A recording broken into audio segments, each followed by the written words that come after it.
В одной из прошлых программ мы рассказывали о ходе раскопок 2022 года нового и очень перспективного для изучения башкирского средневековья археологического объекта Подымалово-1, обнаруженного недалеко от одноименного села Уфимского района Республики Башкортостан.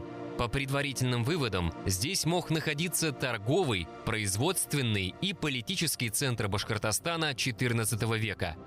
В данной программе мы поделимся с вами итогами археологического сезона 2023 года.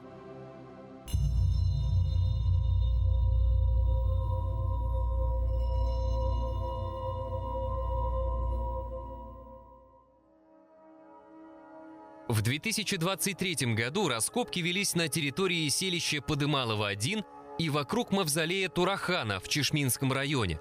У археологов сложилось устойчивое мнение о взаимосвязи этих территорий, разделенных расстоянием примерно в 40 километров по прямой линии. Если в районе мавзолеев предположительно мог находиться административно-политический центр Башкортостана XIV века, как полагал археолог Геннадий Гарустович, то на селище Подымалово-1 его торгово-производственная база. Одним из наиболее значимых открытий сезона стал металлургический горн. Перед нами как раз вот само горло этого горна. Как раз видим округлые стенки. Ну, большая часть, конечно, разрушена, но центральная часть завалена, как раз завалена той постройкой, которая стояла над ней, то есть был навес. Вот она как раз стенка горла округлая. Она, судя по всему, так идет. Вот эта вот часть крыши навеса обвалилась, поэтому вот она как раз обмазка вот здесь вот. Рядом с данным металлургическим горном, вот в этой части, у нас было обнаружено фрагменты руды, железной руды. Если в прошлом году у нас на материалах раскопок фиксировался цветной металл, то есть обрезки бронзы, меди, то сейчас в этой части у нас выходит как раз очень много металлических железных изделий. Это о чем говорит? О том, что подтвердилось о том, что на данном поселении велась так называемая специалитет. То есть каждый специализировался на своей задаче. Кто-то занимался цветной металлургией, как в предыдущем комплексе, кто-то занимался железным производством.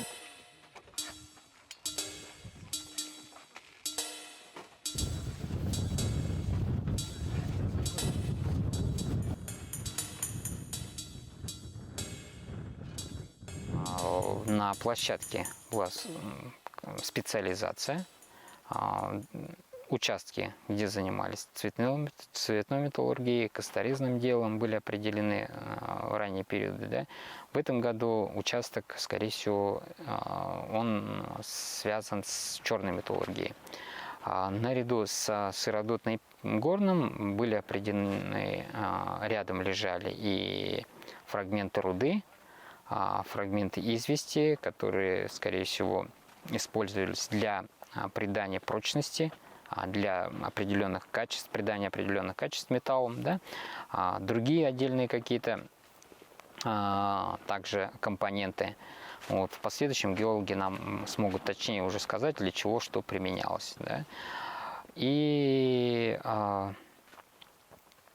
в этой связи, скорее всего, так как руду очень сложно возить из дальних каких-то расстояний, да, смысла для этих людей не было, поэтому они добывали руду на этой же, недалеко от этой площадки. И на сегодняшний день месторождения этой руды у нас уже были найдены, мы обошли территорию, и схожие фрагменты руды мы уже нашли. Поэтому, не отходя от вот этих месторождений, они как раз-таки и организовали вот это все свое производство. Отличительной особенностью поселения Подымалово-1 – это очень большое количество круговой керамики для этого периода. Местное население, которое здесь проживало, чиликские племена, они изготавливали керамику вручную, лепную, и, скорее всего, этим занимались женщины. Когда мы находим на памятниках этого времени круговую керамику, мы традиционно считаем, что она привозная, что местные племена здесь не делали ее на круге. Но такое большое количество, которое можно определить по ручкам от кувшинов, по верхним частям сосудов, для того относительно небольшого времени, сколько существовало поселение, количество такой керамики очень большое. У нас сейчас возникло сомнение, что эта керамика полностью вся привозная. Скорее всего, вот как здесь мы определили, был ремесленный центр, он был не только по металлопроизводству, не только по косторезному, но, скорее всего, и по гончарному. Конечно же, это надо доказывать, и тут уже приходит на помощь технологический анализ керамики. Мы рассматриваем под микроскопом исходное сырье, то есть глина, из которого изготовлена эта керамика, может быть, какие-то примеси, которые туда добавлялись. И к этой же первоочередной задаче относится нахождение источников сырья местного. И мы тоже эту работу начали.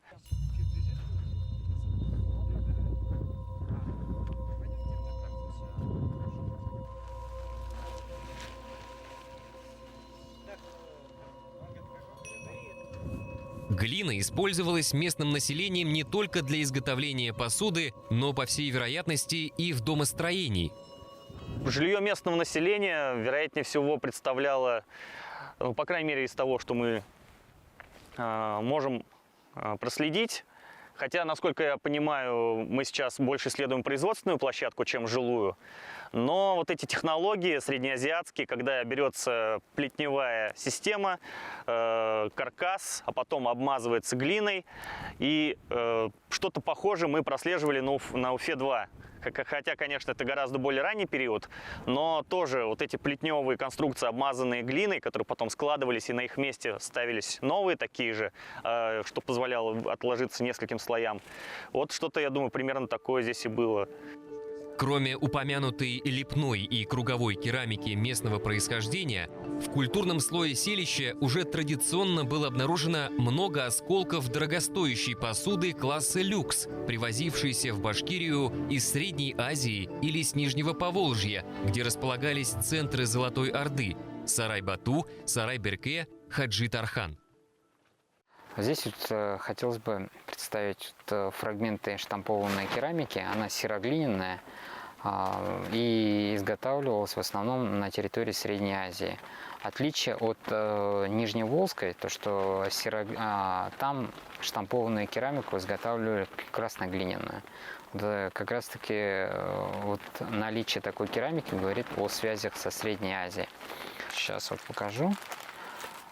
Значит, вот такая керамика, очень красивая, изготавливалась с помощью штампа определенного, который примерно надевался на керамику, да, там, и оставлял след. И узор достаточно изящным получался. Также вот этот фрагмент очень интересный, он уникальный, до этого у нас таких фрагментов не было. Он не характерен для территории. В основном, скорее всего, он не произведен на территории Золотой Орды, он также попал нам или из Средней Азии, или из Сирии. С таким вот орнаментом, очень интересным. Это что-то даже похоже на башкирский, видим, да? Вот сосуд таким образом, это внешняя часть сосуда, это символизировал цветок лотоса, такой, да? И вот внутренняя часть сосуда таким образом была украшена. Это игральная кость, скорее всего, пытались изготовить биту. Мы видим отверстие, просверленное, скорее всего, четырехгранным сверлом. Вот, сверлилось оно для того, чтобы залить туда свинец. В свободное время достаточно часто играли в азартные игры. Наряду с игрой в кости также практиковались игры с глиняными шариками. Далее здесь мы видим пряслицы глиняные, костяные, сделанные для утяжеления веретена. Вот, его сделали из фрагмента гончарной керамики. Нож представлен, да, хорошей сохранности. Использовался, возможно, в косторезном деле такой небольшой ножик. Также один из элементов ременного пояса использовался, скорее всего, одним из знатных людей или изготовлен для знатных людей. Хотелось бы обратить внимание на изящество исполнения вот этой накладки, то, что она сделана не из цветного металла, а именно из железа, что характеризует высокий уровень искусства. Также здесь мы видим такую пластину. Фрагмент, возможно, это был пластинчатого доспеха. На данном селище могли изготавливаться наряду с вооружением доспехи, кольчуги, которые, скорее всего, передавали знати. Да? Они обеспечивали знать, потому что это достаточно дорогие предметы, такие статусные, да, и только состоятельные воины могли себе позволить так себя вооружить. Да? В связи с прекращением притока арабских и европейских монет на Руси и в Урало-Поволжье в XI-XII веках наступает так называемый безмонетный период.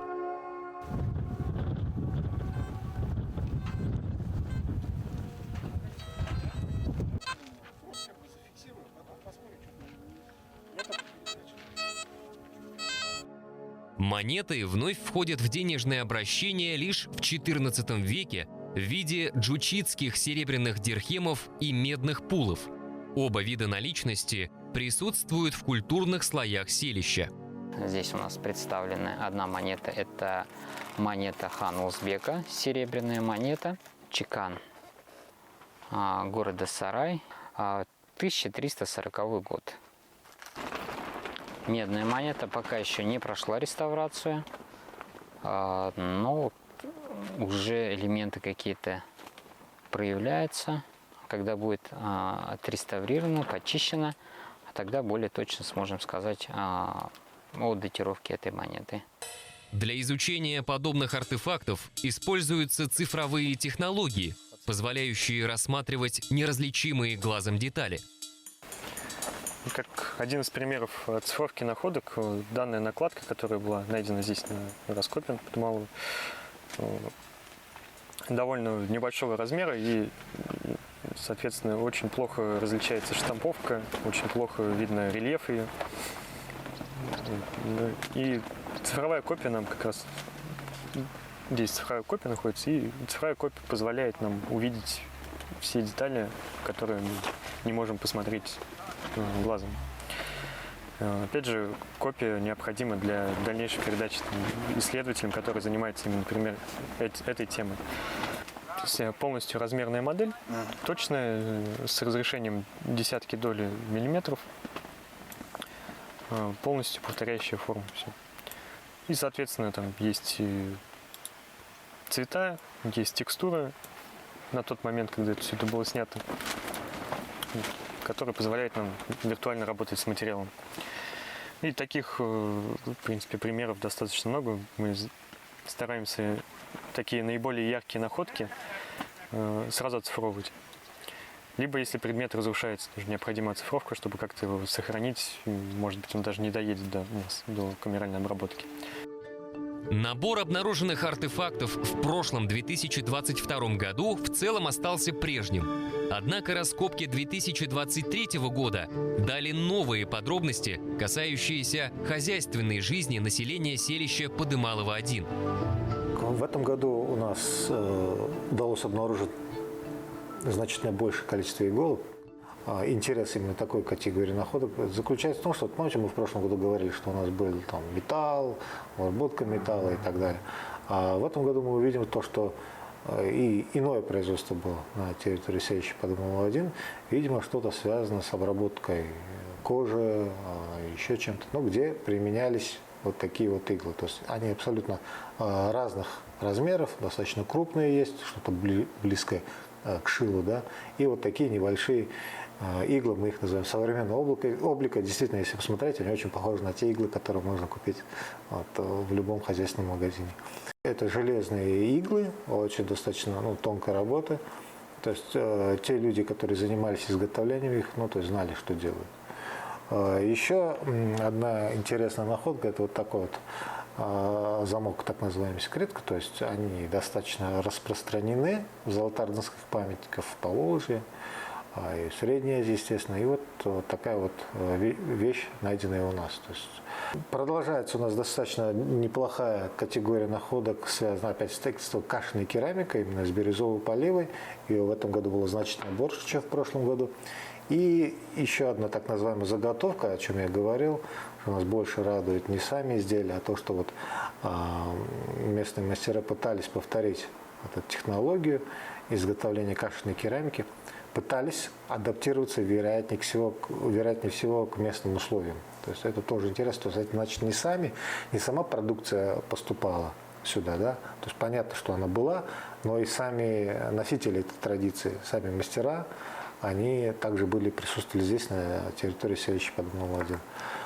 Ну и также нас в этом году порадовало то, что помимо вот этих импортных вещей, у нас определенное количество фрагментов керамики, которые мы ассоциируем с так называемой чаликской культурой, то есть это местное население. То есть мы можем говорить, оно было обнаружено то есть в едином слое, в археологическом слое совместно вот с этими импортными вещами. То есть мы можем говорить о достаточно плотной инкорпорации вот этих мастеров, которые пришли на эту территорию, жили здесь, и их взаимодействие с местным населением, которое в археологической литературе определяют как носители чааликской культуры, да, традиции.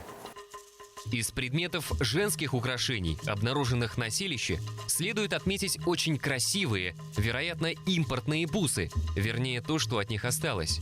Из предметов, характеризующих занятия мужчин, выделяются рыболовные крючки внушительных размеров. Вряд ли в речке Сикияски, протекающей вдоль селища, водилась рыба под стать этой снасти. Значит, жители рыбачили на реке Белой. Но все же основными видами хозяйственной деятельности, не считая ремесла и металлургии, были оседлое животноводство и земледелие. В этом году у нас получили результаты буквально вот месяц назад по костям. Мы говорили, да, то, что на костях были обнаружены патологии, которые свидетельствуют о том, что животные использовались в качестве тягловой силы. Вот, археозоологи такие патологии в большинстве случаев интерпретируют как с патологиями, связанными с земледелием у животных, когда животные запрягали в плуг. Вот, на данный момент пока плуги не обнаружены на селище, но у нас есть другие свидетельства. Это зерновые ямы, есть серпы, есть зернотерки, и вот совокупность вот этих сведений дает нам возможность предполагать, что местное население наряду с скотоводством, да, потреблением пищи животных, преимущественно лошадей, да, занималось также и земледелием. Да. Подсобные виды хозяйства была охота, и также занимались рыболовством. В этом году вот мы как раз и крючок еще обнаружили, и большие позвонки крупных рыб. Скорее всего, они рыбачили на крупных реках, это, скорее, белые. Одним из главных выводов, сделанных в ходе раскопок 2023 года, является приблизительная оценка общей площади селища Подымалово-1. В текущем году для нас стали удивительными не только результаты археологических раскопок, но и результаты археологической разведки. Касаемо по результатам археологической разведки, раньше мы думали, что поселение, селище расположено на маленьком небольшом пятачке, который ближе всего к речке, то в этом году после шурфовки, после разведки мы поняли, что площадь городища, площадь селища составляет 21 гектар. Это огромная площадь. Если говорить в масштабах республики, это самое крупное средневековое поселение, которое для нас известно. Это не только селище, это и ремесленный центр, во-первых, потому что мы уже копаем 4 года, постоянно идут археологические артефакты, указывающие на специалитет, то есть кто-то занимался костерезным производством, кто-то занимался цветной металлургией, и в этом году результаты показали о том, что очень много черного металла вышло. Это говорит о том, что здесь данный участок специализировался непосредственно на черном металле. Это одно из немногих поселений, в котором как раз содержатся импортные материалы в больших количествах. Это, можно сказать, это единственное селище, где очень много импортных артефактов. Судя по всему, данное селище стояло на каком-то караванном пути, где встречались торговцы, либо же те, кто и в том числе занимался ремеслом, то есть происходил обмен.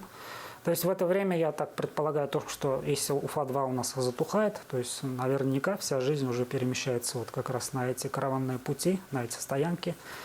там как раз и продолжает развиваться ремесло. Естественно, то, что на Уфе-2 было то же самое ремесло, но постепенно оно, судя по всему, переместилось как раз вот на такие караванные участки, на караванные пути, точки. Предположение о том, что население Уфы или какая-то ее часть выселилась за пределы города, возможно, находит подтверждение в башкирских преданиях, записанных в середине XVIII века историком Петром Рычковым. Он писал, что на том уфимском месте, кое тогда Туратав именовался, жил Турахан с подвластными ему башкирами и нагайцами, пока не появился Великий Змей, который, приходя в город, многих людей ядом своим заражал и умерщвлял. Почему тот хан с подвластным народом выселился на реку Дему?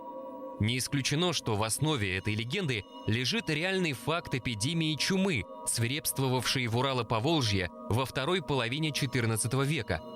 Место нового жительства правителя Уфы народная память связывала с территорией вокруг мавзолеев Турахана и Хусейнбека в Чишминском районе республики. Наличие двух монументальных сооружений говорит о том, что именно здесь находился политический центр Башкирии золотоордынского периода.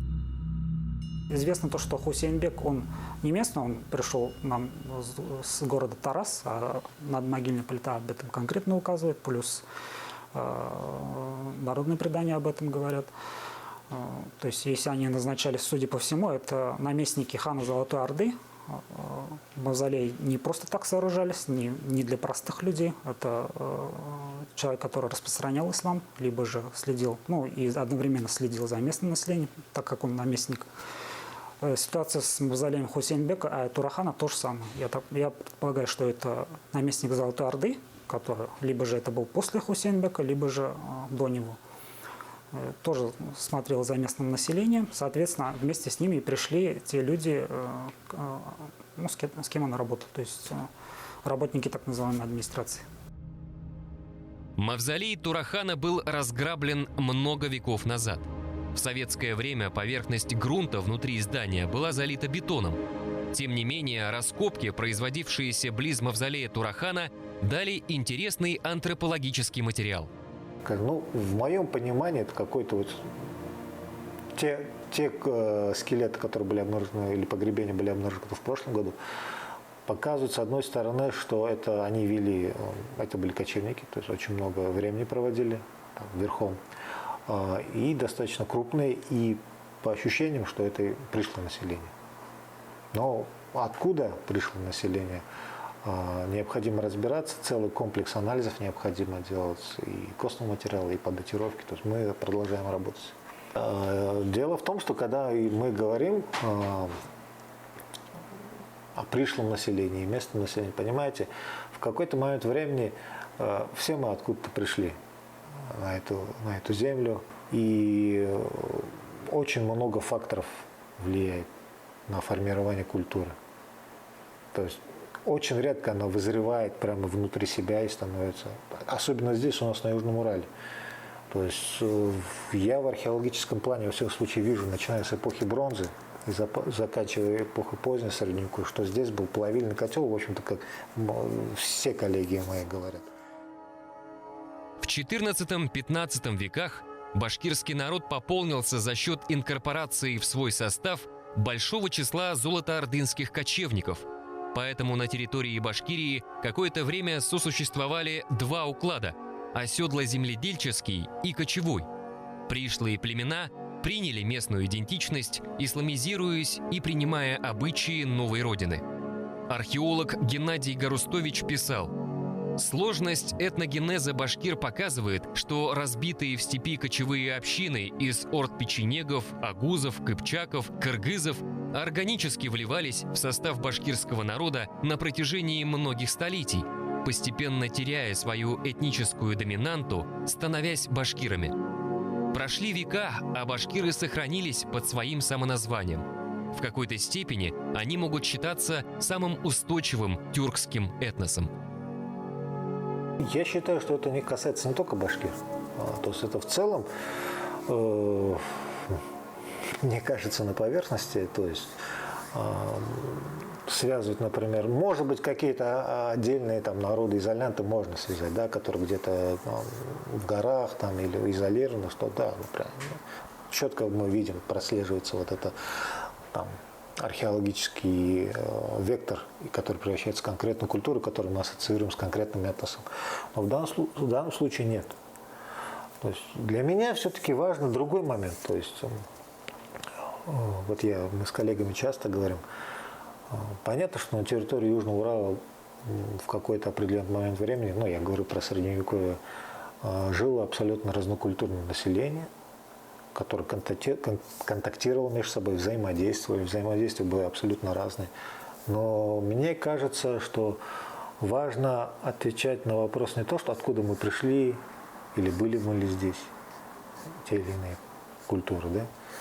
В контексте этногенеза, раннего этапа этногенеза башкир или культурогенеза башкир важно понять, в какой конкретно момент времени и почему вот эти разнокультурные группы населения начали себя воспринимать как нечто единое, общее и целое.